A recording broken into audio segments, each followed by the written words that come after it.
Scallywag. Hey, everybody. Yeah. Cut, right. We got Turner, Hooch, and Narcotic over here. Take your pick as to who is who on this one as well. So, Turner, Hooch, and Tank is the way this is going. So, I'm going to start off with the necessities that we normally do around here. And Sarah, since you're new to the show here, or just a guest for us this week. Just a guest? Well, more than just a guest, all right? The guest that we have been waiting for so long. I always like to ask Dean if anything exciting had happened to him in the past week. I know something has for him, but anything you want to share with us just about general niceties, what's going on with you, anything in general? Yeah, you know what? So I've been conned into coaching the 5th grade volleyball team. And I'll tell you what, if it wasn't for my best friend, Renee, this would be a disaster because I don't know any of the rules of volleyball outside of like sand volleyball and everybody's half drunk anyway. So I'm trying to teach 5th graders how to play volleyball without swearing at them. And they actually won their first game on Saturday. I was so proud of them. So shout out to the little Phoenixes because they were doing really, really well and they just brought it home. So we got another game on Thursday and then tournaments next week. And by God, we're done. So, well, shout out to the Phoenixes. I love that. It's like herding cats. It is exactly like herding cats. Yeah, they are all over the place. But you know what? In a pinch, they focused and they got what needed to get done. And I'm so proud of them. So that's fantastic. Are you looking to make a return for a season next year? Honestly, I don't know. I think I've coached everything from, we did soccer at the beginning of the fall, and then there was cheerleading, which I did not coach, but I had to be present for all the games, and then was girls basketball, so the husband coached that, and just now it's volleyball, and I'm like, okay, maybe one sport, but not all of the sports. Right. So one of these has to take the summer off too, so you've got a little bit of time to relax. This is why they invented booze. Okay, that's all I'm going to say. Right, and not only does it help with that situation, but many others. It is indeed a solution. Alcohol is a solution. I think booze was here before humans were. It was just waiting for us. Just waiting for someone to mix it up. Can you imagine some drunk dinosaurs walking around? Probably. Well, you know what? If squirrels and stuff eat the fermented fruit, they get drunk, don't they? Have you ever seen a drunk squirrel? I can't say that I can attest 100% that I've seen a drunk squirrel, but I've seen many that I would classify as drunk. Unknown soldiers of the paranormal. Wilfred, do you know your name means wanting peace? Peace. Peace. Dean. Nick. Tim. Squirrel. Squirrel. That is a squirrel.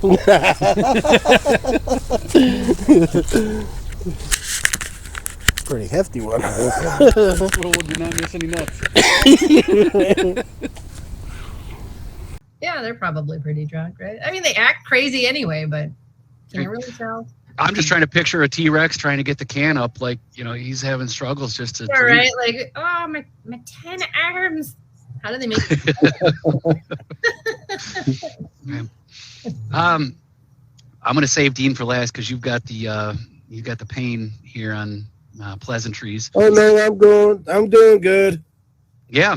Well, go ahead, Dean. Tell everybody what happened to you this past week or since the last show.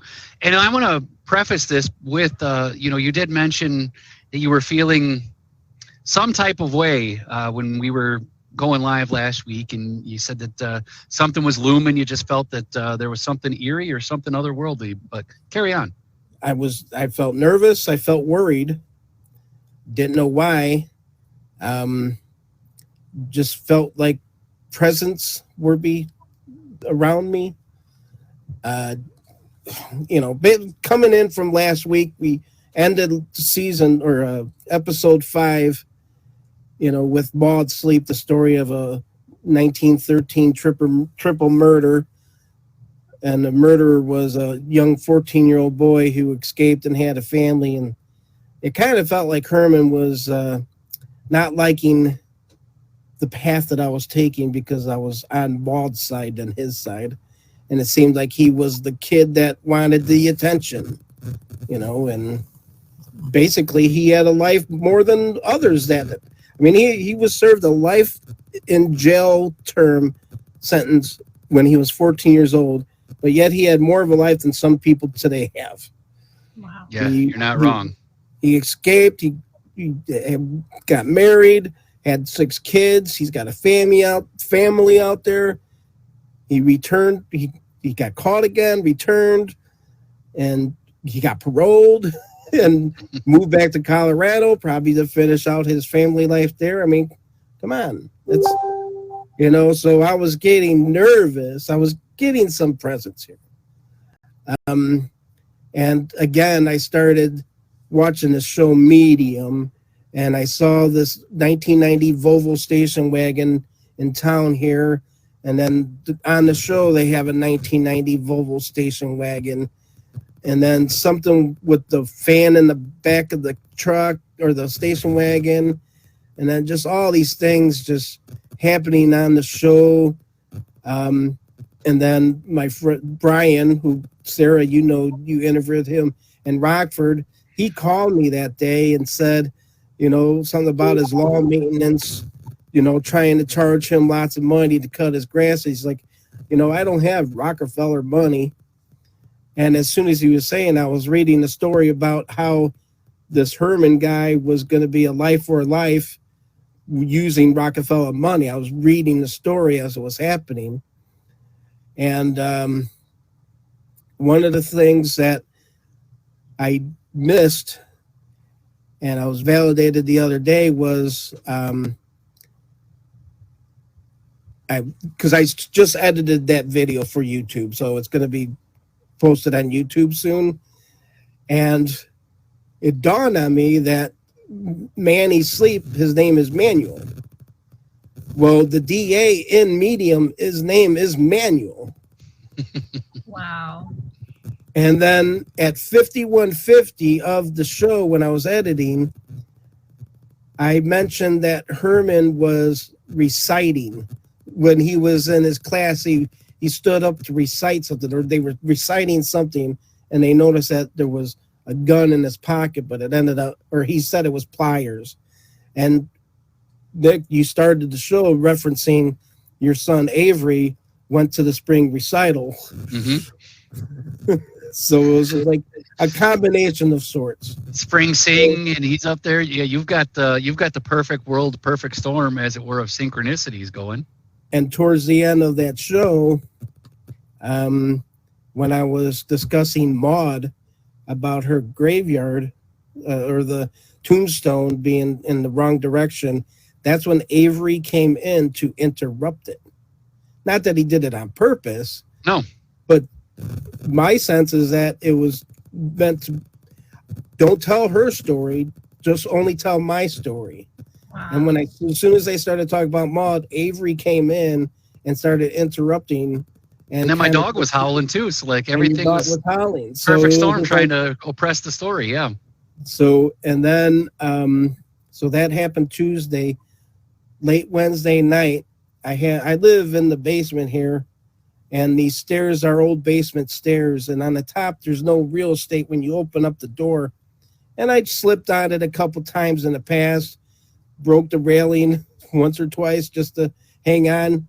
But Wednesday night, I took a fall, and I was howling like your dog was. I could imagine. I think in 20 years, people will be telling the story about some howling they heard 20 years prior. Because there was, you heard noises out of me you wouldn't heard before out of another human in your life. I don't take pain too well, so I didn't bounce as. I hit hard and I broke 4 ribs. Went into the hospital, broke 4 ribs. And this is my first week recovering from it.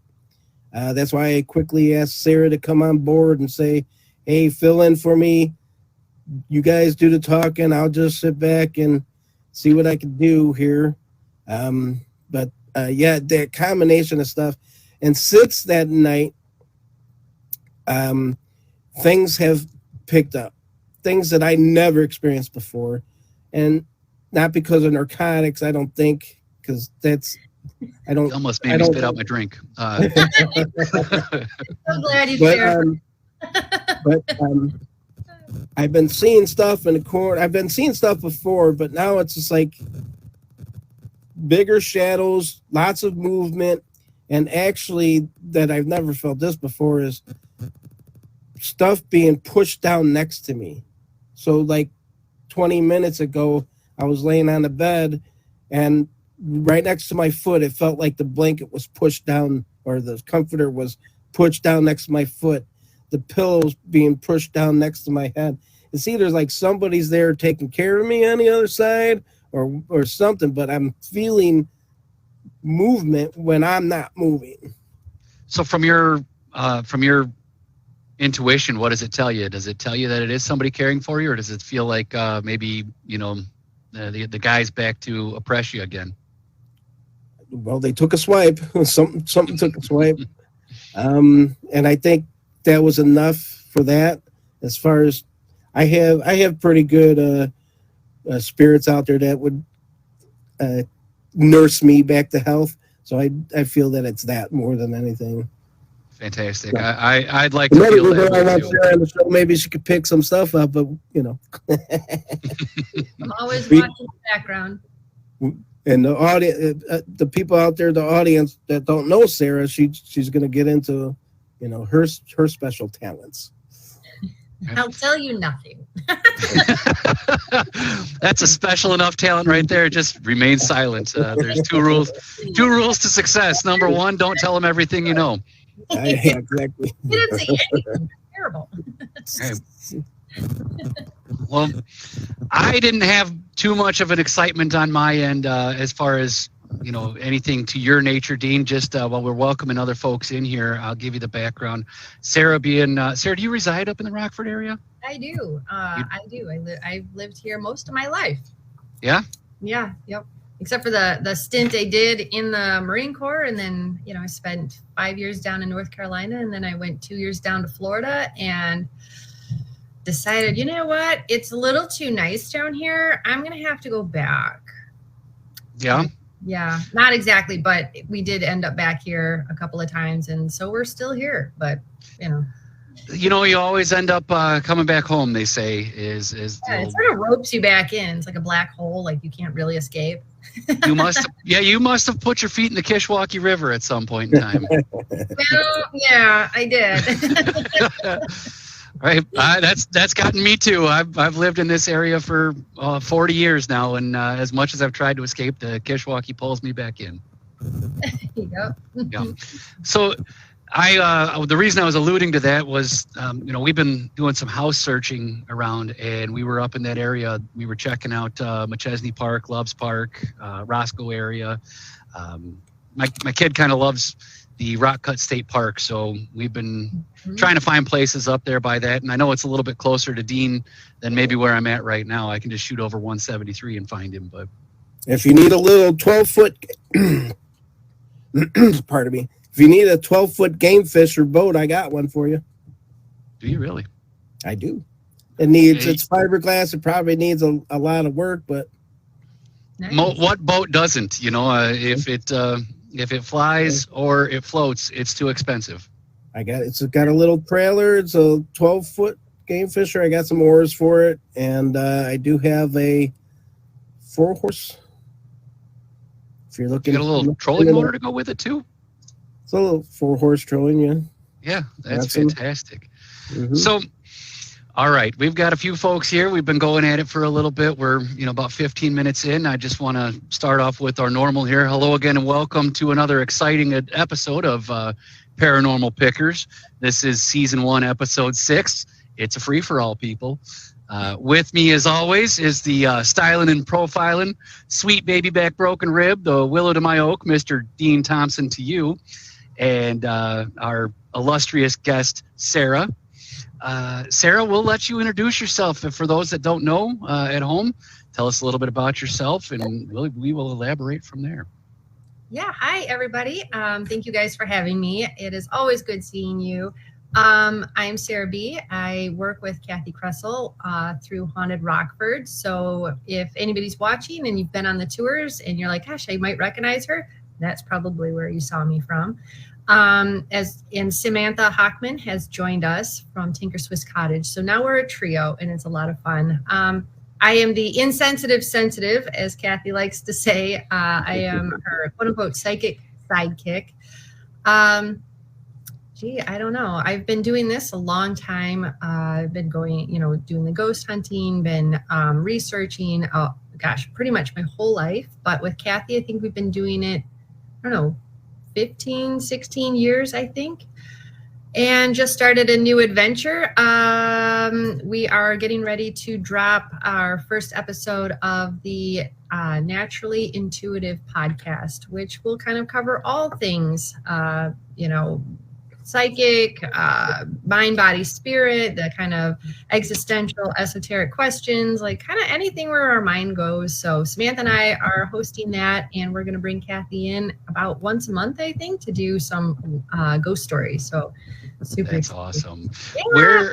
Where can folks find the podcast that you will be on? You will hear it on, it's going to go out through Anchor FM, and it will drop wherever you hear podcasts. It'll probably go out first on Spotify. I think that's where Anchor usually starts things, but eventually it will go over to Apple Podcasts and wherever else. But fantastic. Yeah, they handle all the logistics of that because I have no idea and I'm too late. Hey, listen, it's your job to just do the talking and provide the content.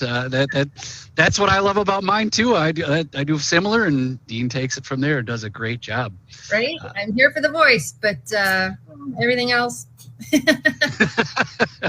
Right. Well, from the Haunted Rockford, can maybe give us some examples of some of the places that you've been to in Rockford with that? I know I've seen and joined at the Tinker Swiss in one of the Rockford Memorial buildings, but elaborate a little bit there. Yeah, we've done Tinker Swiss for several years, probably over a decade now. I think that was one of the very first places that we started at. But we've also done Veterans Memorial Hall, like you've said. We did Coronado for a very long time. Unfortunately, now we can't get into the building, but we do walking tours. So we will walk you outside of the Coronado, and you can kind of poke your face up and look into the windows. Hopefully we don't get arrested for that, but if you do get arrested, then don't say anything about us telling you to do that. You were never here, right? So I don't know anything. I will deny everything. We do walking tours through the local cemeteries, Greenwood, Cedar Bluff, to name a couple. We also get in contact with, or people contact us about their own personal homes and whatnot. And so I also work with Midwest Ghost Investigators. They are a team out of Rockford, Illinois, led by Nino Anna.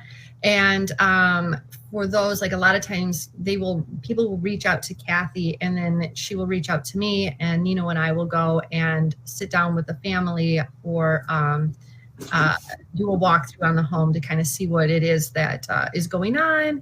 And if they need any further help, sometimes they want an investigation, and sometimes they just want some validation that they're not going crazy, that they are experiencing something. And then maybe, to find out whether or not it's something they should be afraid of. And most of the time, no, it's not. But yeah. So I got a few questions on that because it piques my interest. Now, do you do any part of the pre-screening with the folks for any of the, residential?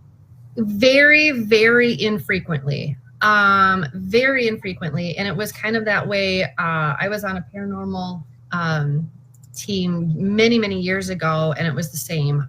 They were Forest City Paranormal Society way back when.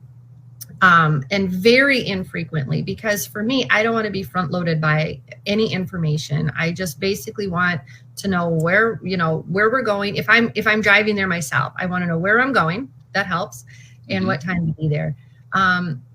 Most recently, there was really no way around it. I had to go and do the sit down with the individual. And, Nino and I went and we talked with her, but almost never do I go for that initial sit down. And imagine, the reason I ask is I know we've done our share over the last, let's call it 2 decades here, of screening people. And it's always interesting to me because it's crazy enough to what we actually go and investigate, but the ones that we filter out, you kind of wonder, like, how crazy is that person that we decided not to go into that situation? The ones that are kind of like, yeah, we're not going into that. Then a lot of times they'll forward the email that kind of made that decision, right? Every once in a while, and you're right, like you kind of have to just take them all as they come, right? Mm-hmm. You read the email or you listen to the correspondence and you're like, and then you fire back with a couple more questions, but you just get this feel, right? As you go back and forth, you get this feeling and you're like, I don't know about this. And then there have been times too where we have gone in, we've been requested to come in, we've gone in, we've done an investigation, and we've met with individuals who, for whatever reason, no matter what information we were going to give to them, they weren't going to hear it from us, right? And so in that case, I've actually reached out to Dean and said, hey, look, we've got a difficult case. This is what we think it is. Could you guys go in and take a look and maybe help? Because, sometimes people resonate better with other people. And Dean, you have got like a way about you. Just people warm up and they just, I don't know, you're such a people person. And so we can get some of those difficult cases that we're like, I don't know why this person is not hearing it from me or from Nino or from anybody else, but they heard it from Dean and that's what they needed. And I've heard Dean pull some people back in, in situations similar to you just described, where people just didn't want to hear it, whatever we came up with or the team came up with, they just turned a blind eye or blind ear, or deaf ear, I should say, and come back and, I'm sorry, but I've seen Dean do the full 180 on him and say, look, if this is the help that you wanted, this is the help that you're getting, and this is the facts that I can present to you.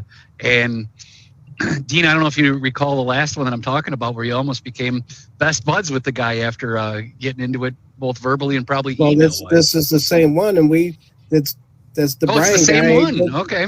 That's the guy that called me about the Rockefeller money. I mean, we are best buds. What are the odds here? Right? I know. It's crazy to me, but I was like, you what? A lot has transpired, and I think it was him. It started off rocky because he didn't trust anything. Yeah. And I played tough love at the beginning, and they said, I'm not giving you anything, and then he went about his couple ways that he thought he would do, and he discovered a few things, and then we started talking again, and I was able to listen. And that's a lot of what is missing, is you got to take the time to listen, and you find out different things. And yeah, we're brothers almost. It's just like we're he's a good dude. Outside of the paranormal stuff, that's how we met, or Sara and brought him into our lives or whatever. But they were going through a lot, and still going through a lot, but things are getting better. Sometimes they're not, but that's life in general, pretty much. But yeah, it's the same guy. But I want to ask Sara a question. Okay. So in your interviewing and stuff, or your walkthroughs at the end of the day, when and I don't really like that term, at the end of the day. I hate when people say it, so I just hated myself for saying it. But when you're at home, or if you find a moment where you're by yourself and you have a moment to think about a case, and it's not going into an email, or it's not going into the paperwork, or you're not making a phone call, it's just you thinking to yourself, what is that one moment where Sara said, damn, Sara, you impressed yourself on this one. Where's that one moment where you say, you know what? That was that one big moment where you, like Sarah said to Sarah, that's awesome. You patted yourself on the back. The most recent, I always feel like a crazy person, right? Because when I'm doing the walkthrough, like, that's why you fit in here with Tank. right? Like, I'm a Looney Tune, and so are you. Because when I'm doing a walkthrough, sometimes, the spirits will come to me ahead of time, and so I'll write stuff down or whatnot. But for instance, if I'm on a tour and all of a sudden I've got somebody's loved one, and I'm like, well, I've got this. If you want to come up, I can tell you what I'm hearing or they're saying to me. It's always amazing to me when I'm validated. I'm giving a message that I'm hearing or that I'm receiving, which I feel has nothing to do with me. It comes from that divine source. It's for that other person, and I just happen to be the conduit who's there.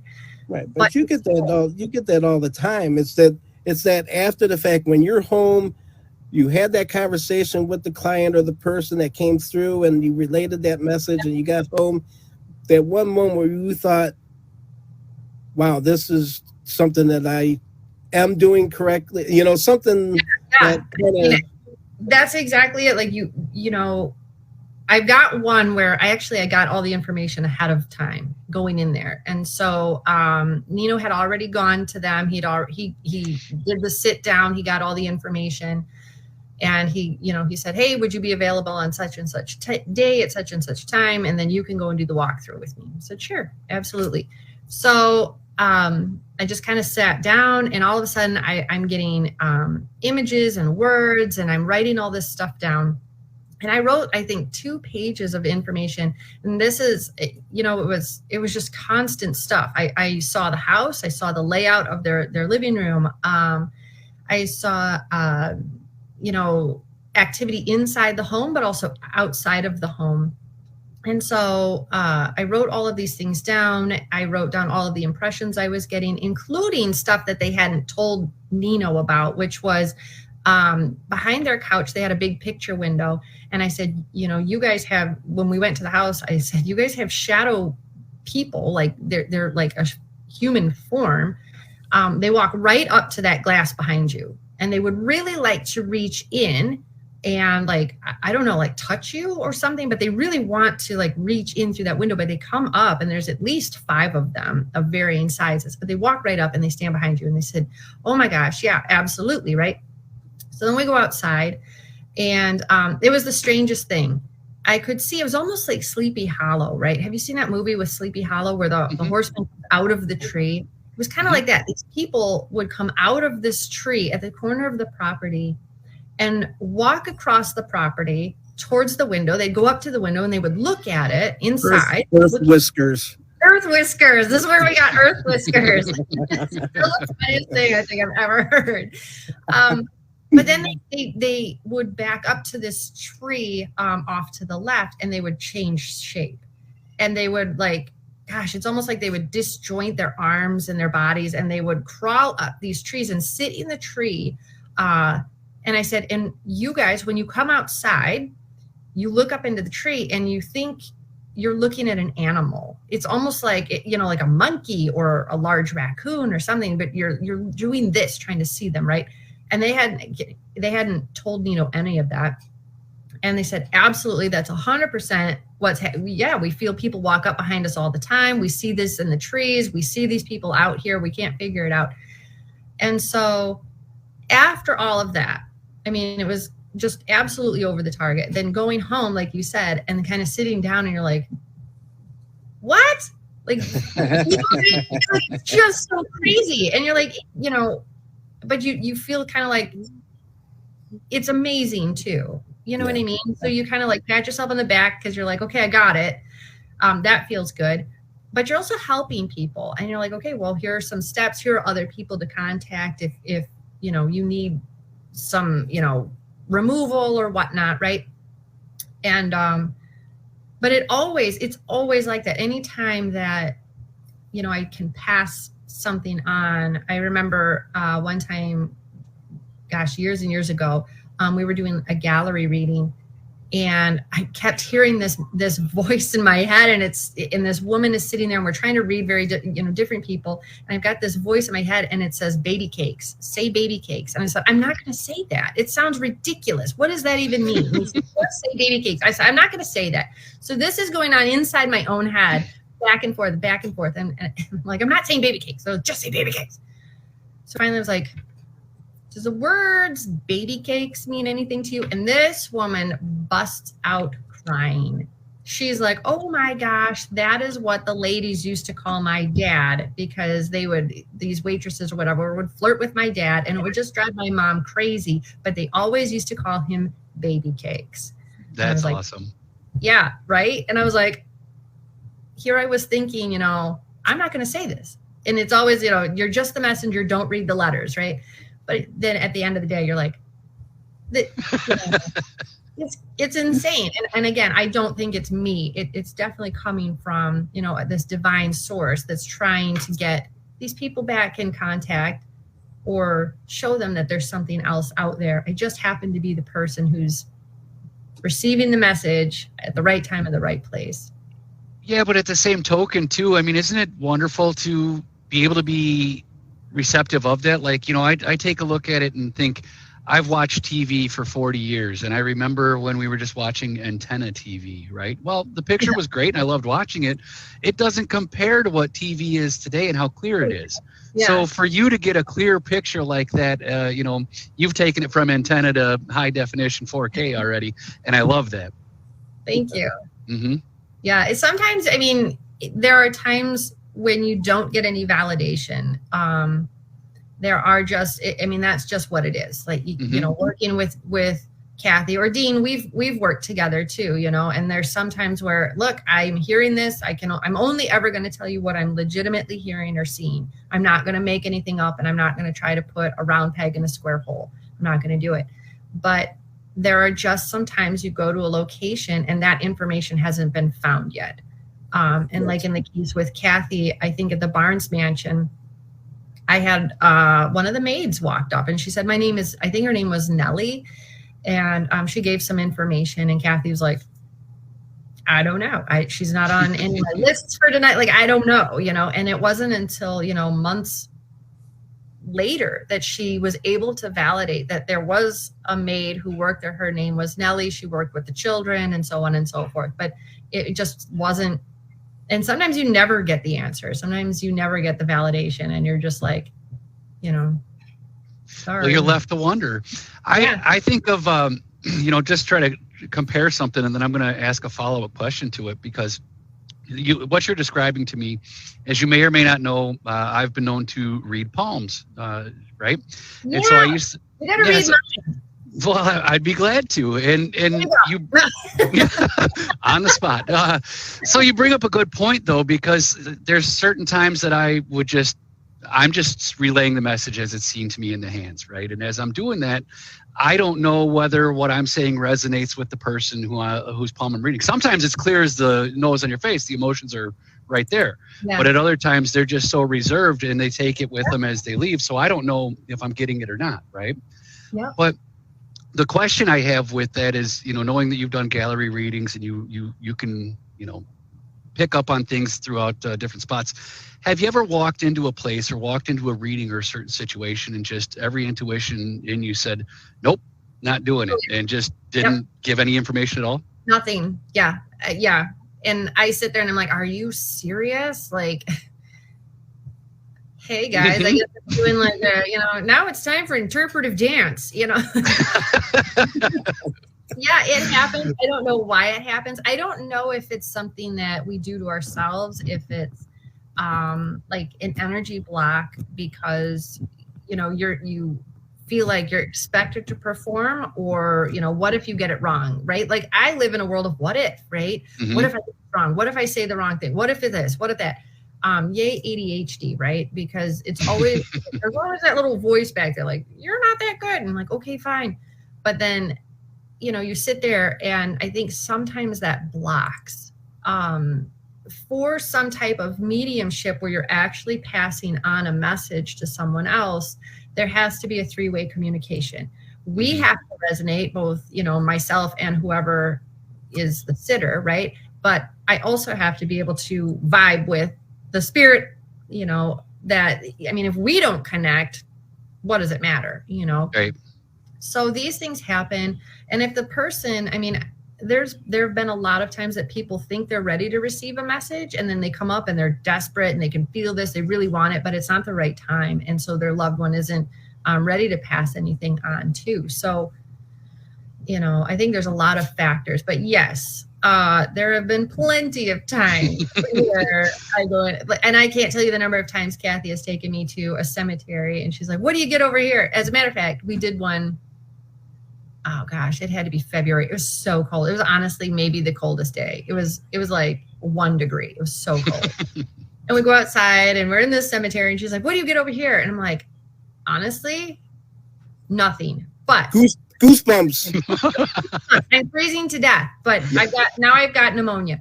But she says, you know, well, what do you get over in this area? And I said, well, I'm not getting anything, but I'm hearing this voice from this section over here. And this man is saying, you know me. Tell her she knows me. And I looked at her and she's like, don't look at me. That's what they said, right? And over there saying that you know him, and he's adamant about it. And so she's like, I don't think so. And so she walks over to this series of headstones. I mean, we're not close. We kind of actually had to drive around the loop just a little bit, and then she got out. We're not in any local cemetery here. She had to get out and then walk in away from the little road. And she finds this headstone of a soldier in the Civil War that she'd actually written about in one of her articles, like maybe 2 years ago. And that's fantastic. And I was like, I told you knew him. But that brings, yeah, when you were talking about the not getting anything, and was it something that we do or something like that? And it kind of recalled something that that is more natural, like a dog. Like a dog can sense if they like a person or not. Yeah. And I never, growing up, I was the person that a barking dog would come up to regardless of anything. I was that guy. The dog just knew I'm safe around him, you know, just like, and then there was like a moment in my life where something either dark or black was around me, because every dog would not want any of my attention. And they kind of either feared me or something. So that's when I kind of knew something was going on. So I kind of took that as a sign to where I got to be careful if the dogs are giving me this sign, you know. So I was like, you kind of brought that up there. And since then, it's been years now, and I don't have that problem anymore. That it's been about 10 years since I experienced that. I do have a picture of how Nick feels up, though. Let me bring that on here real quick. Share screen. And why did Nick disappear? No, what did you do? I don't know. He probably disappeared. But this is how Nick feels up.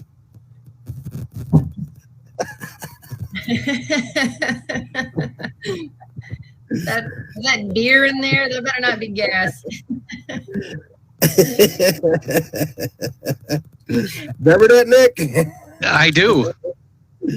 That's awesome. So I don't know if you saw it, but you guys were talking about dogs, and all of a sudden the dog just came in and knocked out internet. So I might have gone off camera for a moment there. That was what we thought. It was Dean. We thought he did something. No, it was certainly the dog. Because yeah, I'm the exact opposite of what Dean said. When barking dogs would come up to him and be friends, strictly just growl at me and can't stand me. But I've always been a cat guy myself, so it makes sense. See, I like animals. You know what? I think animals are a really good indicator of what's going on around us. And I love that you took the time to notice, Dean, that there was a change in the animals. A lot of people, I think, just tend to go and let it go. I recently started telling this story. I don't know why I didn't really tell people before. It wasn't like I was hiding it, but I guess maybe it didn't seem like that much to me, but I don't know. When I was a kid, I don't know, I must have been a teen, like early teens or something. We had a big pear tree in the backyard, and I heard all this ruckus out there, these crows. And so I went outside, and at the base of the tree is this crow sitting at the base of the tree in our backyard. And I was the kid who brought everything home, frogs, fish, cats. And so I was like, oh, crow. And I scooped it up, and I mean, it didn't fight me. It wasn't a fledgling. It was a fully grown bird. It had all of its feathers. It wasn't a baby, but it was sitting on the ground for whatever reason. And I just scooped it up, and it didn't fight me. And I carried it into the house, and I was like, Mom, we have a crow. And she's like, we're allergic to birds, which are not. She's allergic to birds. And she's like, we have to take it to the vet. And I don't know what they do with them, but I was like, no, this is amazing. Anyway, fast forward. Now, I don't know the timeline. I don't know if it was weeks. I don't know if it was like the next day. I don't know if it was a couple of years, but summertime, so still summer, I am walking out to the park. I used to live over by Twin Sisters Park. And so I would walk there all the time. And it was, several blocks from where I lived. I lived off Fairview. So it was several blocks to the house. This is back when nobody cared where your kids were at, like, come on, right. The lake. Not worried, right? They were like, she's gone. So I walked out to the park, and for whatever reason, I would always go out to this one particular spot. But as I'm walking to my spot, which it's the willow tree that's out there, it's still out there, something caught my eye on the ground, and I'm like, what? So I walked over towards Kent Creek, and there's a crow on the ground. And I'm like, what? So I walked over, scooped up this daggone bird, and I held it like a football. Like, here we go. And I'm elated because I was like, I got another one. And so please don't tell me you punted it. No, I didn't. It didn't try to peck me. It didn't try to it didn't anything. So I just scooped up this grown crow, and I walked all the way back home, all these blocks home. It must have been, I don't know, 7 blocks. I walked 7 blocks home with this crow, and my mom's like, oh my God, are you kidding me? Not just 1, but 2, right? Not the same one. I don't know. I actually was in Blue Ridge at a spiritualist store, a crystal store, and she said maybe it was the same one. And I never thought about that. But I mean, I love crows. And she goes, I think that's your spirit animal. And I said, what's really funny? I said, I had never thought about that. But when I was out in that graveyard with Kathy that day, and her buddy from that other headstone walked up, as I'm listening to him, I'm looking across the ground where we had just been standing, and on the ground was a black crow feather. I find feathers all the time, but I've never found a black crow feather. And I was telling that to the lady. I said, I picked it up and I brought it home. She goes, that's because crows pick up their feathers, and they don't leave them like other birds, they just kind of leave them, but they pick them up and they put them in their nests. She goes, they left that for you. And I was like, well, I have, if you don't believe me, right there. Yeah. So okay. Animals, I think, are just an incredible source of both knowledge and wisdom and intuition. And if you look at the medicine cards, if you look at the book by Jamie Sams, and I got it in my little library over here, Crow, I think, because there's a story that goes with it, that Crow becomes dead Crow by looking into her reflection, and she's able to pass between the worlds of the living and the dead, and make that connection back and forth. So I was like, and to jump on the spiritualists of that, I don't feel that the crow is your animal totem. I feel that you are the human totem for the crow. Oh, that's So weird. I've never thought about that. Elaborate. Yeah. I've never thought of it like that. Well, Earth, like, okay, I'm in. it's just the reverse. So you're the spirit human for the crow, So maybe I'll turn into a crow when I die. and the feather is a gift. I love it. Yeah. So when I love it. when the crows are out looking around for somebody, they're finding Sarah. You know, they're like, oh well, there's Sarah again. And fantastic thing about crows too It's a new children's book right there, Sarah and the Crows. Sarah and the Crows. I love them. sounds like a band. Friendly, but they're so can I. I mean, I Little can be crow, there you go. There I is like a story. Our special guest tonight is Sheryl Crow, everyone. Say hi to Sheryl.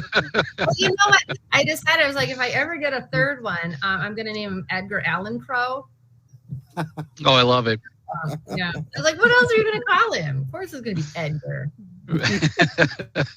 You're sitting outside smoking cigarettes with the crow. I love it. That's Yeah, Eric Draven and Edgar Allan Crow. So right.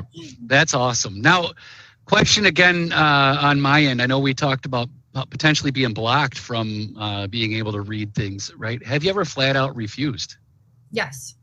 Yep. I had actually this was a situation that another medium sent me an email. The person was grieving and was looking for answers, and it was really just too soon. I mean, I think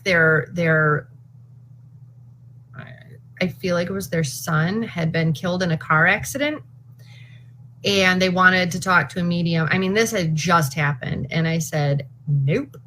They need to go through the grieving process. They might need counseling. They need to talk to someone who isn't us, right? Mm-hmm. To handle the very real process of going through this, right? And then when they're in a good place to, and they're able to get that message and whatnot, if we can do that, then I'm happy to sit down with them. But, it's not that, I don't want them to receive a mess, not at all. But we still have to live our lives. When I lost my dad, I couldn't just sit down and say, okay, Dad, here we go. You have to go through the process. There's been so many times I've heard of, people getting taken advantage of because they're in that space. They're so raw and they're so, it's just so right there for them. And then you've got people who just don't have any ethics and they don't care. And they're like, whatever. And they're going to take their money and then they loop them in. And I mean, we've all heard those stories, right? Mm-hmm. And I don't want to be a part of that. When it's time, if I'm the person, then spirit will make it happen. But and hats off to our friend and paranormal partner George. We just found out that in memory of his mom just passed away this past week. So hats off to him and in memory of her honor. So when is it too soon? That's a great question. And even in the investigation field, I know I don't know the guy's name offhand, but I know when the Constantinos, they had their episode with their whole thing that they went through, and they ended up dying and killing and all this other stuff. And it was, I don't know the person, but I guess there was somebody running out there to do EVP work at the scene of the crime. When is it too early? When is it, to your point, is, when do you draw the line there? Yeah, I think it has to be an individual choice, right? For me, like that email, it was pretty clear. It was pretty clear that they were not in a good place. I mean, they were, if I remember it correctly, like they themselves were kind of contemplating suicide and whatnot, and they were not in a good place. So I was like, the last thing they need is to talk to me, someone who is a clinical, like licensed counselor or something that can help them through that process in that dark place, right? Because, that's what they need. but I think it's an individual, everybody grieves differently. And so for me, like when I lost my dad, I was angry at him when he passed. I was angry at him. I was angry at the situation that had happened around it. It was just an absolute mess.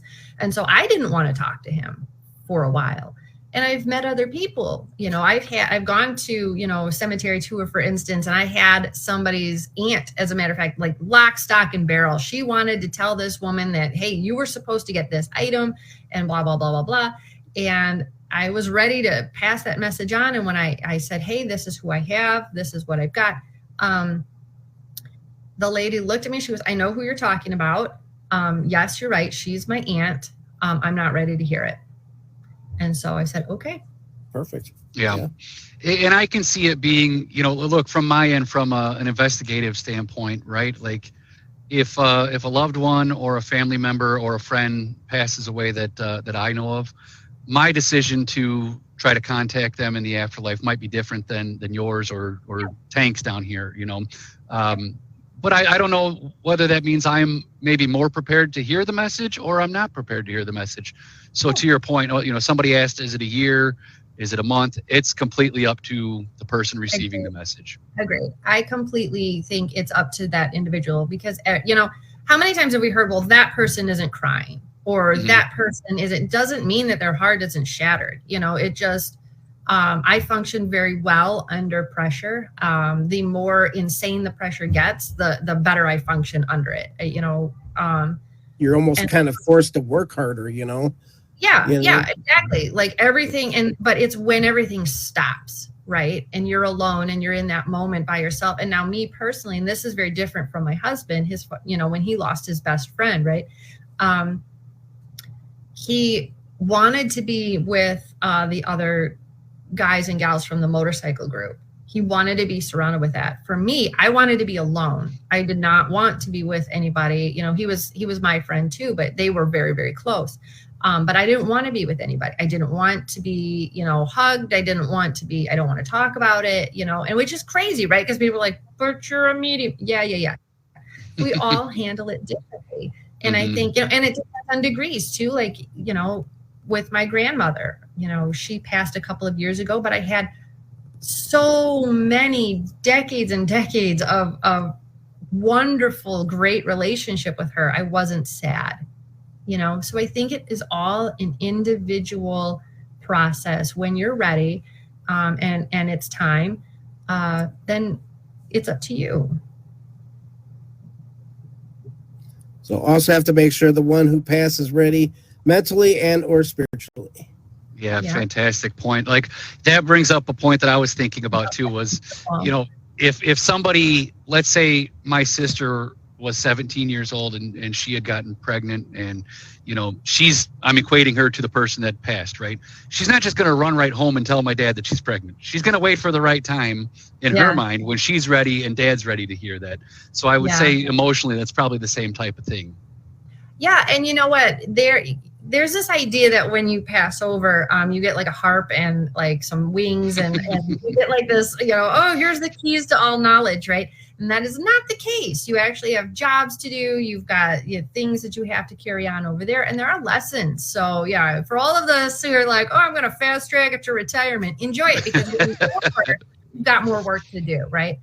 I have had spirits who are too soon over there, whether it was they passed within a year or several years, and they can't make that connection because they're vibrating so intensely, right? Anybody can do this, right? I believe like everybody is naturally intuitive. If you can worry, you can meditate, and if you can pray, you can talk to somebody, okay? But you have to get the vibration in the right spot, right? Like we don't want to be down here. That's where trouble starts. You want to keep your vibration high, and theirs is always so much higher. They're in a different state of existence. Exactly. Like tuning forks. Dean's setting it for us. I like it. It has to be something like this, right? Like you have to get on the same frequency for that communication to work.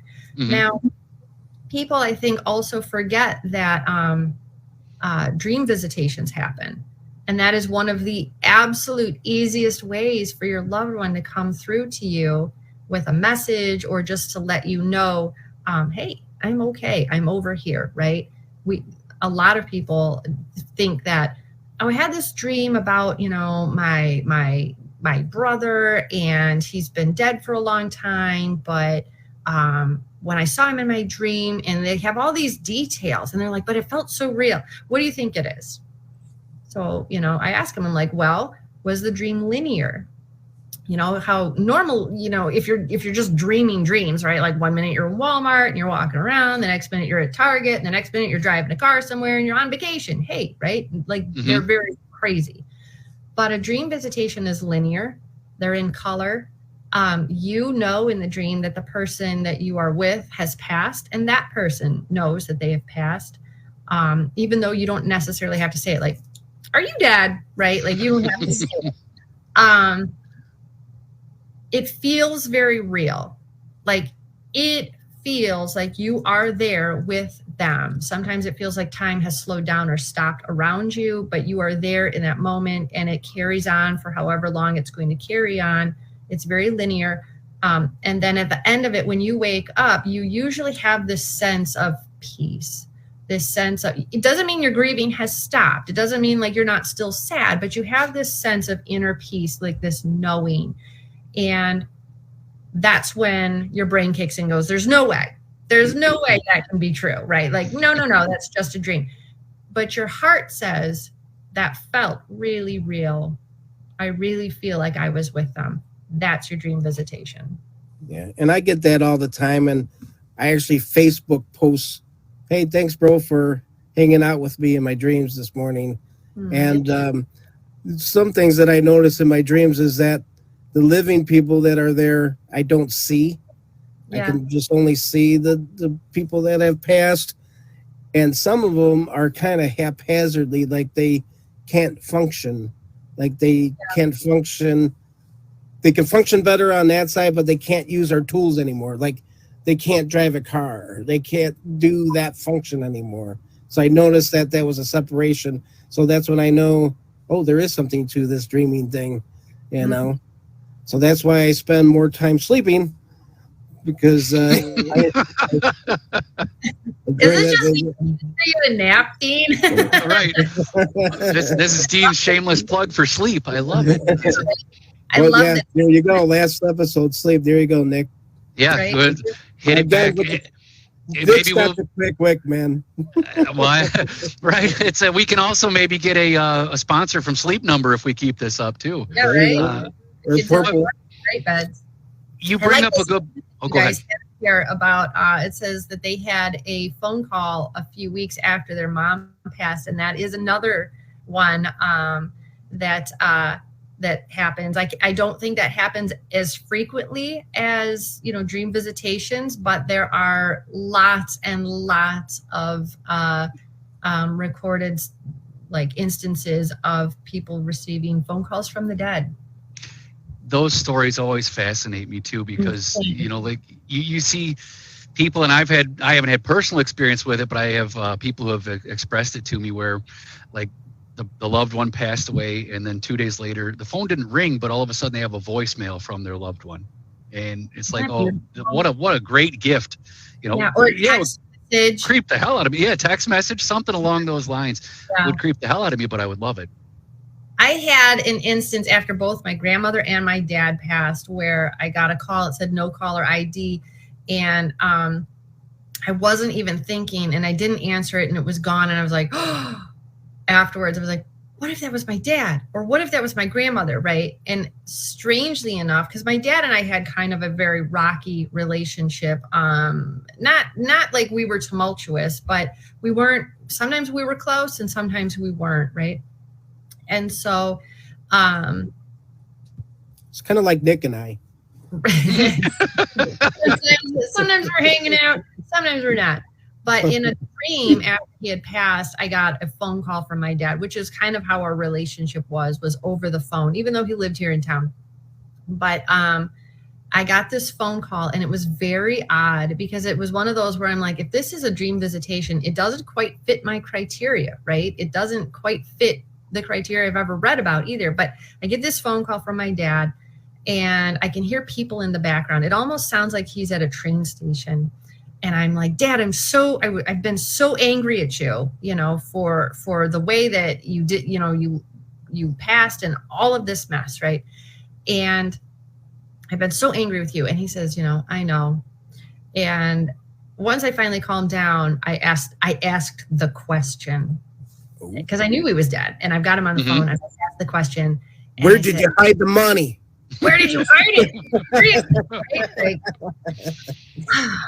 But I said, what's it like over there? And it was eerie, because all of the noise in the background, that train station kind of sound, stopped. And I could feel, because I'm on the phone, so I don't have, it's like a dark screen, like I don't have any visual of my dad. Everyone on the other side just went, well, they stopped. I had this visual, like in my head, like they stopped and they all looked at him, and he didn't say anything. And I'm like, you can't tell me, can you? And he says, no, I'm not allowed to. Speak in reverse. Oh, but it was so like, what the hell was that? Yeah. Like, of course it would be my dad, of course. You had to. All right. Yeah. So we got assigned to someone, mom, a sign of cardinals coming in. We know that a lot of people get the cardinals. They represent seeing the past loved one for a cardinal. Yeah. You always ask for a sign too. You can ask, you can say, hey, Mom, for instance, if you're still with me, could you send, let me see a pink car, right? And then give them a window of time to do this in. It's the same thing if you're going to work with your spirit guides, right? If you're like, hey, okay, I want to work with you. If you want this relationship, right? Let me see a sign, but be clear in what you're looking for. Let me see a blue feather, but don't be so strict with, let me see, a blue jay feather on the ground. You know what I mean? Like, just give them the broad, let me see a blue feather or a pink car by 5:00 Thursday afternoon. Well, what about the frequency illusion where you don't ask for it, but you see 20,000 yellow birds all of a sudden? Yeah, that's you. So yeah. but I do think that's your guides working with you. I think, for people who are trying to do the reverse, where the guides aren't like looking, as active as yours, Dean, where people are trying to do that, get in touch with their guides or get in touch with their loved one, you have to give them, some room. So I never say something like, let me see a living bird, right? It could be a bird. It could be the word yellow bird. It could be a yellow picture, a picture of a yellow bird, or it could be an actual bird, right? But then give them that time, by 5:00 the following day, because they don't work in our linear time. Time means nothing to them on the other side. So you might find your yellow bird like 5 years from now. Like, I showed you a bird, and you're like, I didn't get the message. It was 5 years. So you gotta get a little bit of that parameters. My smart ass family would give me the middle finger, and they'd be like, "That's the bird that you're looking for," Yeah, I got a bird for you. Yeah, and I would pick up on it. I'd be like, "Okay, there's the bird that they're after." There's the bird. Got it. Have you ever been drawn to an object, like for example, because I do a lot of storage locker stuff here, so I got a lot of stuff behind me. So all that movement could be all what's going on. Nick's house. Who knows what's at Nick's house? Are you able to like why is that, question something? You're like, Dean, do you have something over there that's this? I mean, do you pick up on that? So you have done that before? Yes. Actually, I didn't realize that's what I was doing, and for a long time. But back in when I was stationed in North Carolina, I was stationed on the coast. So there's a beautiful just little. Caught him. What did you catch? Oh, the thing moving around here. Where's your narcotics? Yeah, there's a beautiful little town in North Carolina called Beaufort, which I learned the hard way is not Beaufort, okay? Because I called it Beaufort, and they said, "Oh, No, Buford is in No, South. I'm Buford. Yeah, this is Beaufort. And I was like, oh, they're spelled the same. And they're like, well, you're in Beaufort. Bless your heart, which it turns out is not the nicest term. Okay. That goes back to the bird that my family gives. Yeah, they don't really mean it like bless your heart. Like, no, they're like, you're an idiot. Okay. And so, Oh, bless your heart means you're an idiot too. like, oh, look at you. Yeah. They were kidding me. But I used Bless to your heart. walk along like the big homes there, and every once in a while I would just stop and I would stare, and I'm like, I know someone's in there besides the living people. I'm like, it was like the houses would look back at me. And the same thing with certain headstones, because there's a great graveyard. If you guys ever get down there, there's a great cemetery. I think it's called Old Cemetery because, why be original? But it's, I mean, it's old, like Revolutionary War old. They have one of the British soldiers buried there standing up, facing George. Yep. It's really impressive. And going there and seeing, just some headstones, not all of them, but some they would call to me. But same thing going into certain antique stores. You'd go in and you're like, okay, so if I were to bring this home, this one's coming home with somebody, and whatnot. Yeah. So every once in a while, you're like, I probably should smudge that before bringing it in. Be gone, ye. I don't need you. Got all the drama I can handle. But yeah, no kidding. That does happen from, hey, who's coming in here? Yeah. Are those child gloves, Dean? Mm-hmm. Wow. So where'd you find these, Dean? Well, I was hoping Sarah would tell me. What? Well, nothing like putting her on. Here's a test. We're doing a true live test right now in front of Lord and everyone. Yeah, these are kids' gloves, leather, very old. They were found in a house that was probably a summer home for somebody in Chicago or something like that, up in Wisconsin. And this gentleman that does flea market with me had left the flea market business, so I bought his room.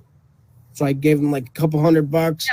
He left everything there, and I just took over whatever he had left, and these were part of it. And he didn't know anything about it other than there was a boys' kids' gloves, and most likely they were the boy was killed or dead or died or something at 5, and so no history of the name, don't know the whereabouts.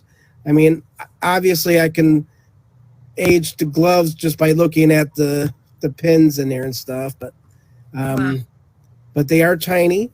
They are and they are creepy looking. So if Zach Bagans is looking for an addition to his haunted museum, this could be the little hand that's pushing down next to me on my bed there. Very, very possible. Yeah. Because it's not, and actually they touched my back side. I've just been noticing it a lot, and I don't think it's narcotics. But I've been noticing it. So that's something that little show and tell there for you. So that's what I meant about objects. I was wondering if maybe you could sense something like that. The first thing that comes to mind when you brought the screen up actually was a little girl. And so I asked about the gloves, and I said, well, could they be for a little boy? But all I'm seeing is a little girl, so maybe an older sister, right? And I get the number 1912. Now, I don't know if that's a house number. I don't know if that's the year number. I don't know if it's significant in any way, but I keep asking about that, like what, why 1912? But they just keep saying, 1912, 1912. So those are the first things that come to mind when I see them. Sometimes it helps to hold them, and see what happens through that. A little psychometry. Yeah. But that was what popped in like immediately when you put the picture up there.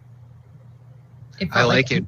Older sister. When you say 1912, I almost came apart on my end thinking maybe there's just two siblings and one is 9 and one is 2, and you're thinking of the older sister that's 9 sure. and the other Yeah. one is 2. So Yeah. I'm getting goosebumps thinking about that when you say that. So just give them my 2 That's a cents. really good. I mean, that's a really good and that's the thing, right? Because sometimes I'm very clairvoyant, but I'm very artistic by nature. Like I love to draw, I love to paint, I love to write. And so a lot of times they'll show me the pictures. Sometimes I'll hear something, but they'll show me the pictures. And then it's like charades, right? You're like, they try to give you like the most concise thing, but you're like, I don't know what that is. Is that a line? Is it a cloth? Like, what am I working with here, right? But they're like, it was a bicycle. You're like, right. Playing Pictionary with a 12-year-old. Well, look, the same thing with those. I thought Dean was going to ask me because he's like, oh, look, those are gloves. You're a palm reader. Like, read the palms of the gloves. Like, Nick is pretty creative too, and he likes to paint. Oh, you're bringing up something I did about 15 years ago. I love it. Like, what does he got? Like a little mustache? Right.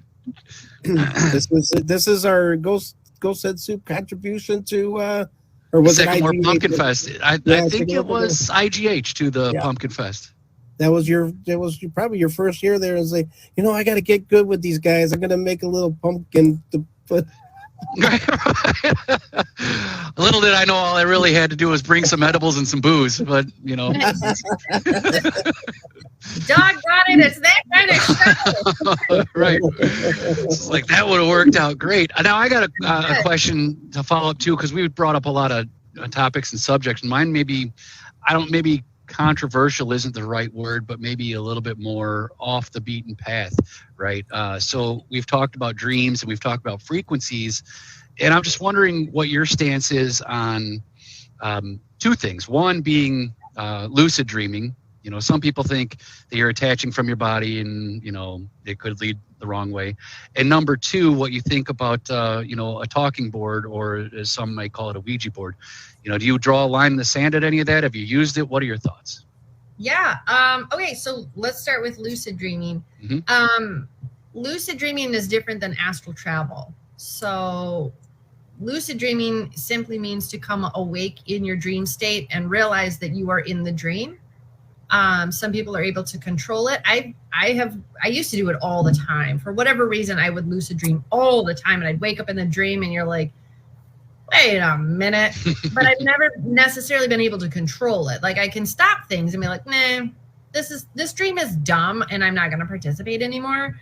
But I've never actually been like, and now I can fly, I've never gone there. But I've heard of people who figured that out. Not me though. Astral travel, where it sounds like, okay, you can leave your body. There is some theory out there that we all astral travel. I don't know that we all astral travel at night at the same, like every night, but there is this idea that we go somewhere else. We leave our body, and some people are night workers. So there's some instances where, your self might work at a hospital in the evenings. And there's been some evidence where people have said, oh, I remember seeing you on the night shift. And you're like, I wasn't there. I don't work a night shift. So there is some evidence to that. There's also like that theory of like, if you're astral traveling, if you go out the wrong way, or you leave too quickly, your soul slams back into your body. And that's why we jump awake and we startle, right? You're supposed to exit, everyone must keep their hands and arms inside the ride at all times, Mm-hmm. and don't exit before the train has stopped, right? But you're like, I do what I want. And so you're heading out, and then your body's like, I don't think so. And it jerks you back in, and then you leave again. And sometimes it happens more, again and again and again, right? Until you can finally, your body's like, okay, now you can do it. And then you exit. So that's lucid dreaming and astral travel. Is that where a lot of the deja vu comes from? Is that where you're seeing stuff and then it catches up to you? Is that where that? So, there's some, in my research, it suggests that deja vu is like an indication that your soul is on the right path. that you are right where you were supposed to be doing what you're supposed to be doing. And perhaps you've been there in a dream state before. This is how you recognize it. Or maybe, like to your point, maybe it's through astral travel. So I'm not sure. No one quite goes that, like they're not really sure with it yet.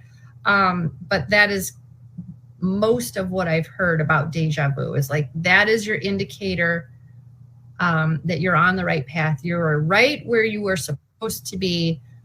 It could even be something that before you decided to incarnate into this life now, when you set out your soul plan, you said, okay, I'm going to have these experiences, right? And when you pass that experience marker, you're like, oh, I think I've been through this before. Well, maybe you have, because you saw it and you agreed to certain things before you incarnated into this life. Which I've had many a long time, so I'm way off my path. I've had many dreams where years later I'll go into a place and I'll be like, this is where I just dreamt 5 years ago. Yeah. Paul has it very frequently. I used to have it a lot, especially as a teenager, but now no, I can't think of the last time I've had it. So does it mean I'm off the path? I don't know. I don't have an answer for that. I had 2 of them in Atchison, Kansas. One at the Amelia Earhart Museum, and then one above an old hardware store that had an old office and barber shop and stuff up there. Yeah. And I just recognized it, and I couldn't leave there until I was comfortable. Yeah. I couldn't, everyone left. I'll be up here for a little bit, because I couldn't leave without making sure that I was grounded. Yeah. So, and maybe it's a residual from a past life too. I mean, like I've been there. Yeah. Yep. It very well could be. Yeah.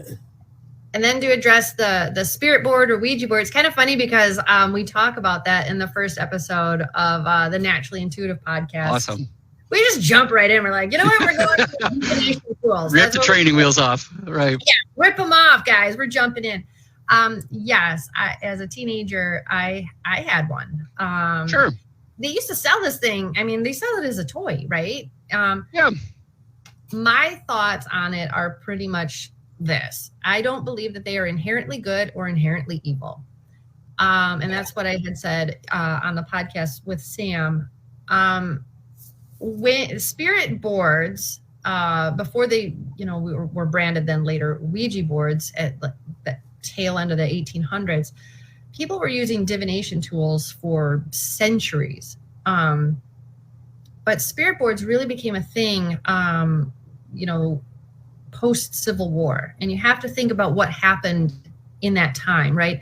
You lost 600,000 lives to this devastating event in American history. I mean, it ripped families apart. You had, young boys and men go off to fight that had never left their homes in so many instances, had never been away from home before. I mean, people forget, you've got little 6, 7, 8-year-old drummer boys and banner carriers, right? These were little kids in some cases. Now, of course, they wouldn't be at the front line, but bullets fly and war is hell, right? And they're seeing it. And so you've got all of this loss and very little reconciliation. How do you've got wives and families and sisters and mothers and aunts and fathers too, right? People who were too old or young, little brothers and stuff who lost their loved ones in areas that they themselves would never travel to. If you live in Northern Illinois, maybe you've never seen Shiloh, Tennessee, right? And so these spirit boards and subsequently spiritualism came about as a way to kind of reconnect. And you see this happen time and time again in history, right? Look at 9/11 and how people flooded into churches, and all of a sudden you get this advent of of ghost shows. And all of a sudden now we can talk about the paranormal and we get to hear like where we are right here tonight, right? Some of that is because when these tragedies occur and it leaves this hole in people, they have to try to process it some way. And so they're looking for answers. And so they turn to spiritualism and they turn to things like the spirit board. And so they were very common in parlors. It wasn't this taboo like you see, today. I think the Ouija board really gets this bad rap because you get movies like The Exorcist, right? Hollywood. I mean, the thing looks great on camera, I mean, they wouldn't sell it in Halloween stores with all the Ouija board stuff. You could get a blanket with a Ouija board, or you know what I mean? Yeah. It makes for very compelling visual. But that being said, what's the difference between sitting down at the planchette and holding the EVP recorder and asking anyone to talk? Yeah. Really, the only difference is when you're holding the planchette, you're contributing to that energy to move that thing around, right? So it's like you, whoever else has got their fingers on it, and then maybe whomever is coming through. I think the issue that arises with a Ouija board is control. And Sam says that in the podcast too. It's control, right? Like if we're using dowsing rods at Tinker Swiss, for instance, we know that we want to only talk to the Tinker family. If you're going into Penhurst, and you got a Ouija board, you could be talking to anybody. You don't know who you're talking to. And when you open that up and you don't have any way of controlling, you don't know how to control the situation. You don't know when to shut it down. You don't know how to guard yourself and guard, who you're with. You don't know any of that. You're asking for trouble.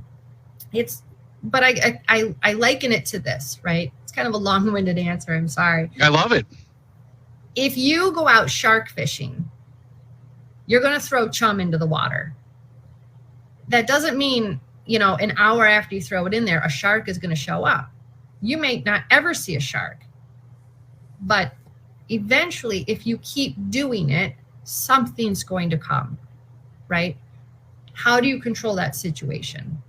So I think, it's like with any divination tool, whether it's a pendulum, it's tarot cards, it's dowsing rods, it is having the intent, having the right mindset. If you're going in it with, from a dark place, there you go. If you are looking for, I got tuning forks, I got tarot cards, I got everything over here. I love it. If you're going in it in a dark place, if you're looking for dark energy. I even got a Doji coin. Oh my gosh. It's ridiculous. But, then you're asking for trouble. But if you're going into it and you're setting the right intentions, there's always going to be risk. It's like anything with science, right? You'll never say there's zero risk. There's always going to be some measure of risk. But, I think a lot of it is control and how you approach it. I used to have one. And honestly, we had, it was, who are you going to marry? I was supposed to marry Christian Bale. Okay. So I don't know if he's listening to this, but we were supposed to connect. Hey, there's still time. Let me check my Ouija board. Yeah, it said we were getting married. All right, so. Well, then it's moving. Dean, you're moving the planchette. All right, I can tell that you're moving the planchette.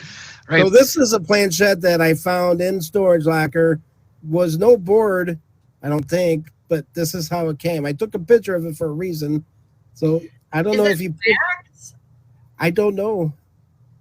I mean, it kind of looks like wax, doesn't it? It does. Yeah, it looks like they be. were burning candles around it, and maybe the planchette hit a candle and.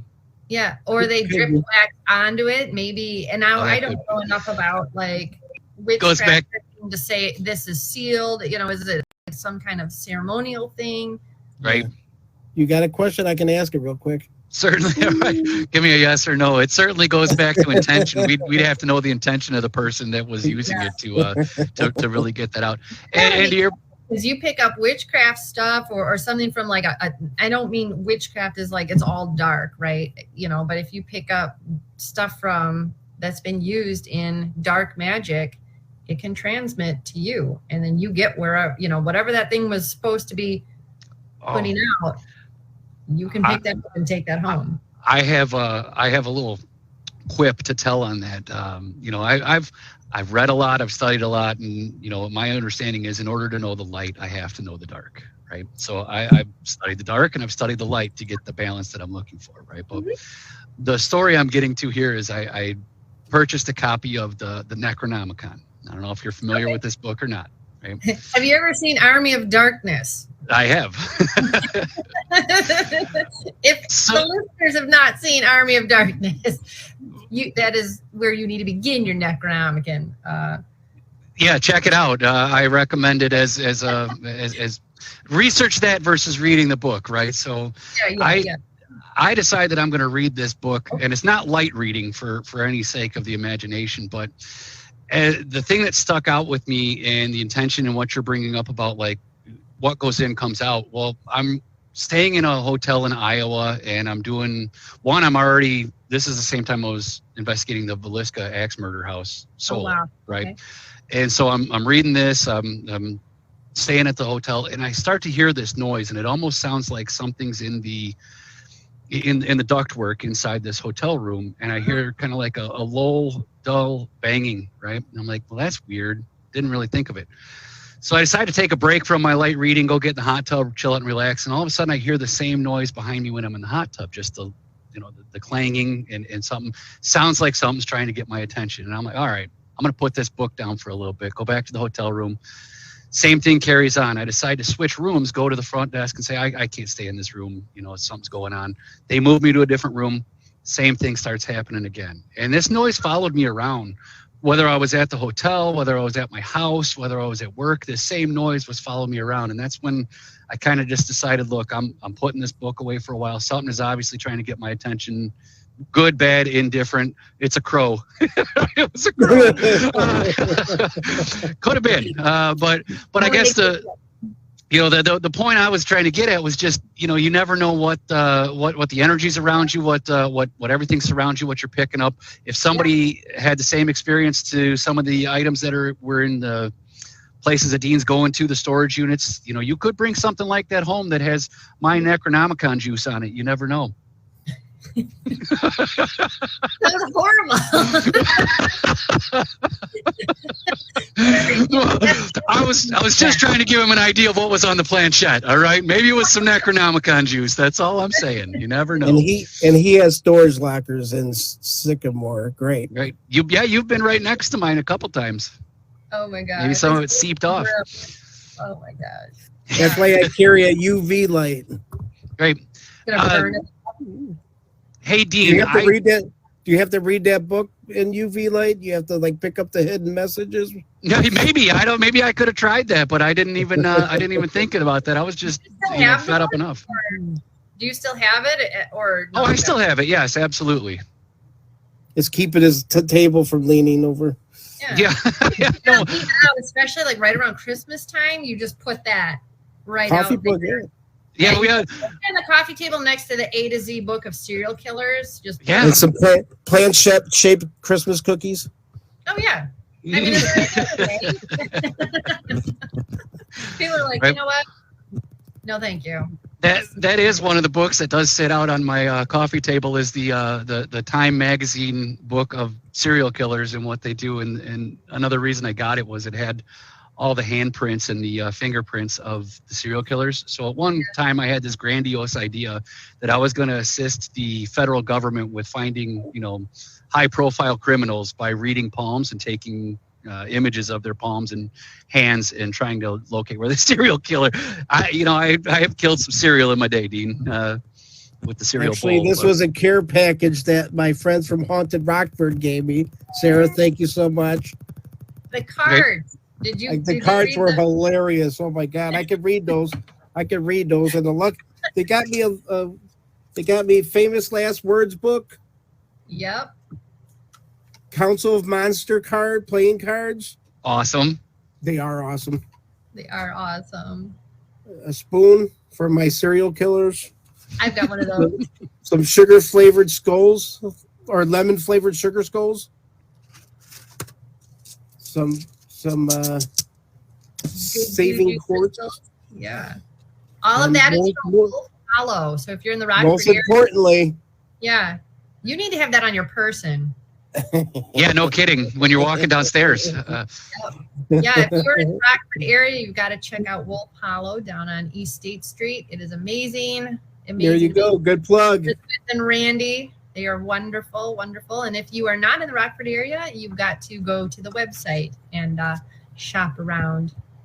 Nick, What- were you going to say something before? Sorry. I don't know. That's quite all right. I was going to let Sarah, since we started off the show with your plug for the podcast that you're coming up on. I believe, and correct me if I'm wrong, it's Naturally Intuitive Podcast. Is that it? Yep. Correct? Yep. And where can folks find that? Yeah, the episode 1 is going to drop, I think, by the end of this week. I'm pretty much done editing, so yay! It's the Naturally Intuitive Podcast. You will be able to catch it over on Anchor FM.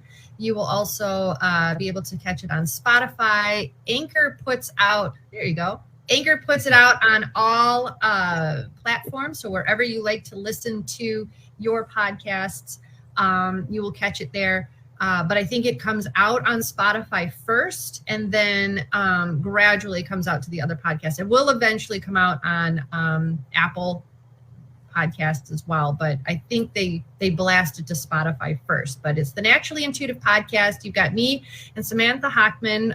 We're both Haunted Rockford. She is also the executive director of Tinker Swiss Cottage. And like I said, we are going to bring Kathy Kressel on for ghost stories. I think once a month. We're going to have different stories, and we'll talk about everything. We're talking about Kathy everything. doesn't like to talk. Why? I mean, I'm surprised she's even Kathy's coming going to in. talk about ghosts. Sam and I are talking about everything. Like, we just jumped right in with divination tools, ripped that Band-Aid right off. But I mean, yeah, like quantum physics, quantum theory, that spiritual connection, intuition. Because like I said, everybody is naturally intuitive. How do you get in touch? How do you live a better mind, body, spirit, more balanced? Especially with all the garbage going on in the world around us and all of the turmoil and all of that loneliness I think people are feeling, talking to that. I mean, it's going to be a lot of fun. So. Well, I encourage everybody here to check it out. We'll put some plugs on our Facebook page for these places as well. It's Dean, I don't know if you want to have any closing thoughts. We're about 6 minutes past our broadcast time here. And Oh, I thought it was 9:30. Sorry. what is it? Is it 9:30? On drugs. No, it's 7:30. Yeah. But no, we could get some shout outs here who joined us. Thanks, Dan Norville, Laura Redmond, of course, Matt Robertson joined in, Joe. Oh, that's what I was going to plug. You should do this real quick. Thanks for reminding me for Joe. So, Dean, I sent you over a video that Joe had sent me. It was from his house. I sent it to you directly on Facebook. It's about a 30-second clip. It's I sent it to you on the Facebook Messenger. And, I'll let the clip introduce itself. Well, if you can get it, I'm not even going to say that, if you can get it up. If you can present the clip, I'll let it speak for itself and then take the thoughts between the three of us and anybody that may be watching with us just to see. While I'm doing that, it takes bandwidth away because I'm on Streamer still. So let's see here. Also, Nino. Hey, Nino, what's up, buddy? You joined in. Nino! Ron is out of the hospital, so he's resting at home. Excellent. Good to hear, Ron. Laura. Yep. And I see Greg's on too. All right. Yeah, whoever else you could see. I was just going based on comments. All I get is Facebook user. Oh, and Greg. Facebook user and Greg. Yeah, I saw Laura, Ghost Head Soup, and Greg. So hello to all the other Facebook users, unless you're just one guy. One guy a bunch of times. God, I don't know if I'm going to be able to do that. I probably have to download the video. Well, then we'll do it for next week. We'll save that for our scrapyard for next week. In the meantime, let me read these lovely cards that. Saturday we had an event at Tinker Swiss, but unfortunately, due to my Tank Thompson move, I broke 4 ribs and I couldn't make it. So we actually had Mark and Melissa go out, and we actually had a new person, Amber. Hopefully, you all loved her. I haven't met her yet, but I threw her in there, and got some good feedback, so that's good. But they sent me a care package, which was nice, a nice surprise and warmed the heart. So thank you again. So Kathy's like, take care of yourself. Get better soon. Nino says, does it hurt to fart? Sam says, take it of you, hoping for a quick recovery. Sarah says, learn to walk, Dean. Just kidding. But seriously, take it of you and hoping you get better soon. And then Melissa, no more playing hooky. Just kidding. LOL. Get well, Melissa. And then there's the other card. Congrats on not being dead yet. So That's great. So the signatures in here were get well, love you, Melissa. Sarah says, although you clearly tried. Hey, congrats on not being dead yet. Kathy says, remember, you don't bounce like you used to.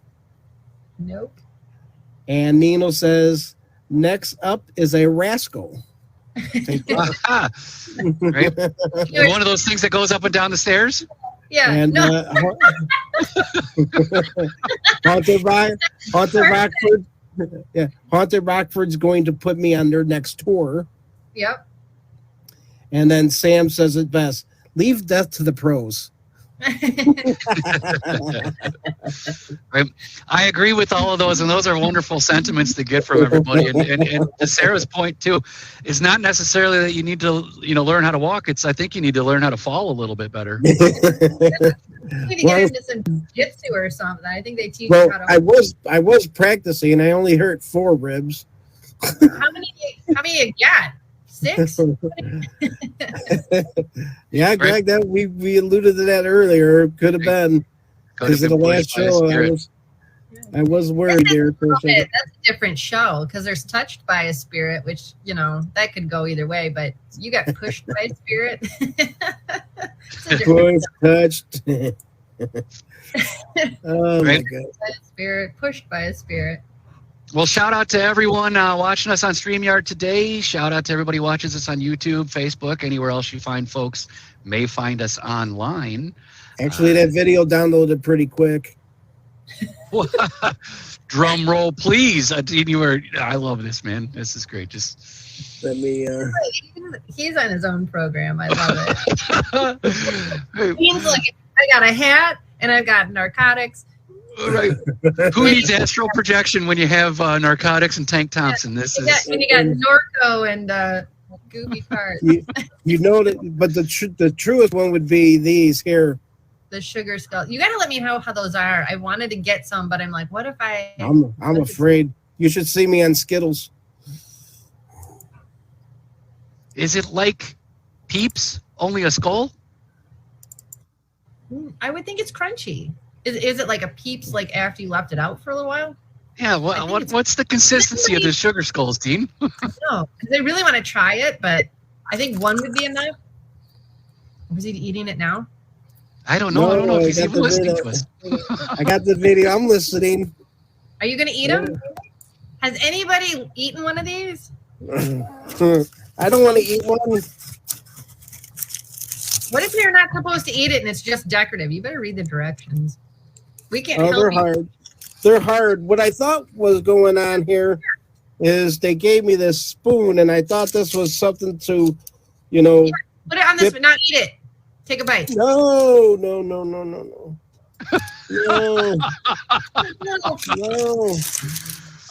I just got out of the hospital. What's the Hold worst on, thing hold on. Your luck's run out, buddy. I wouldn't eat that sugar skull live. I can't be liable for that kind of program. Oh boy, let's see here. Can you imagine? We'd have to answer that. How did Dean choke to death on his own show? Well, funny story. He was egged on Right. by a pair of a-holes. Oh, what was that? Yeah, so you'll see it should play on loop. Now that's give it a go again if it needs to go. The only instruction I got was look at the bottom right. It's about, like I say, it's about a 30-second clip.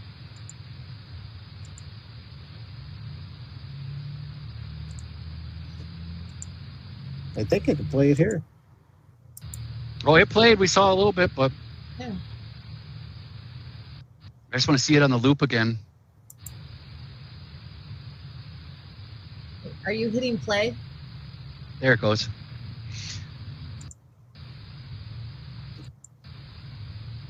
Dean's going to pause it in the middle of it. I can see it as it's going. Now, this was sent in from Joe Fabricino. He's joined us a couple times, but just curious to hear you two's thoughts on that, and then I can allude to some of the history on his place. That thing is wild. Is there any chance it could be like a hair or something? Maybe yeah. Could be a hair. Could be a spider web. Says Dean, typing into Ghost Head Soup. Yeah, easily could be any of those. They were away from the house. This is just something that their motion thing caught, and he said, send it to the team, see what they think. I mean, it's so close to the camera. There's a vent across the way, right? Isn't that a vent up on the... Looks like up on the top right hand side there.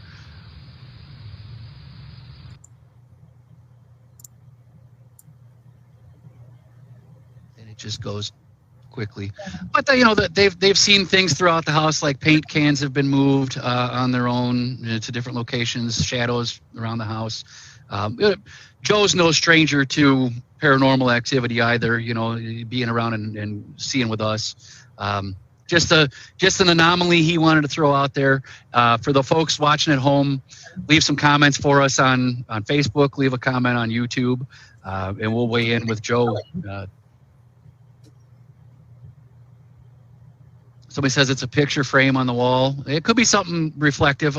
My first thought from a debunking standpoint was, where's the windows outside? Could it just be a car light driving by and you see the reflection of the car light come through or something? Does he have a pet or something that could have been walking by at that time? There is an animal in the house. There's also one that's recently deceased in the house, so an animal as well.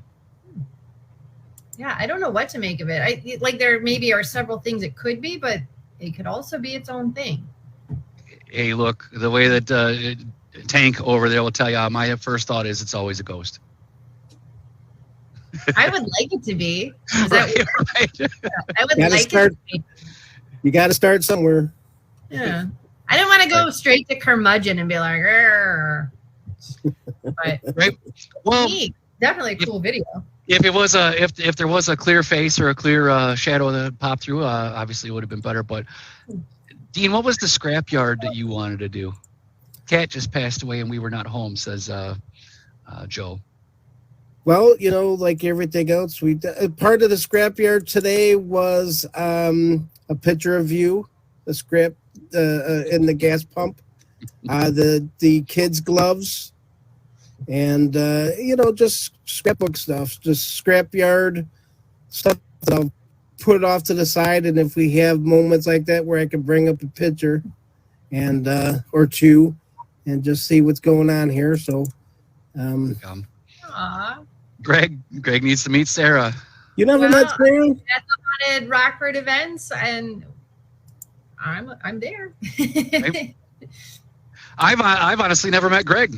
I've watched his show plenty, but never had the pleasure of meeting the man in person. Is that Dean Winchester? No, that's Doc. You're talking about the back. It's funny your perspectives there. Sarah goes for, not that Dean, my wife says the man never ages. Dean Winchester? Yeah, she said he never ages. He's looked the same his entire life, and she's fine with it. I'm okay with it. Right. I would absolutely be on an episode.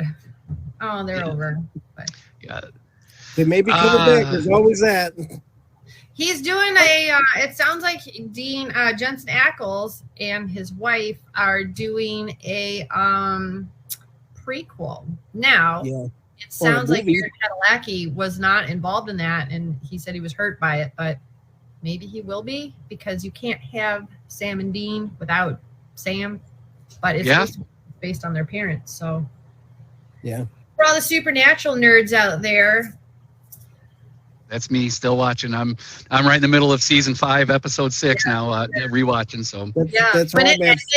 ended, I had to have a minute. Like, I was like, this can't be it. This cannot be it. Like, I couldn't for like days. I needed that book, like How to Even for Dummies, because I just couldn't move on. I was like, I can't believe it. Yes, it was. My house is haunted. I believe that sounded like drum roll Dean over there. I don't know what that was, but Drum roll Dean. believe it. Yes, it was. Believe it. Yes, it was. Believe it. Yes, it was. Believe it. Yes, it was. Believe it.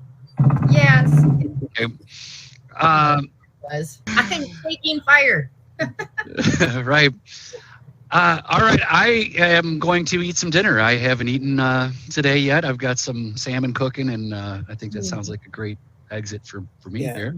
Miss all my super guys and gals. That was Joe Aw. talking there. So the We reason missed why you it too, comes up fairly recently. the reason why it comes up Facebook user through StreamYard is you have to go and click that link to give Facebook permission to use your comments, basically. So when you see the event and it says I'm appearing on StreamYard, just click that link, get the permission to Facebook, and then you'll see, like, Greg. You'll see your face. Unless you don't want to be seen, Joe.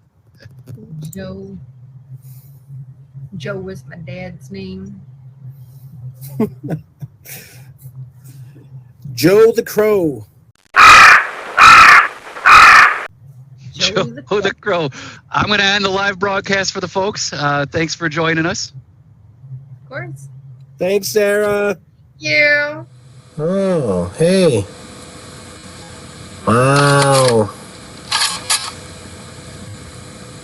Oh, hey, everyone. It's Dean from Paranormal Pickers.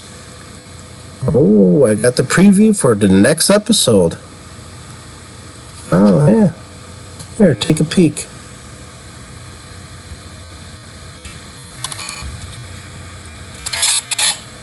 Oh.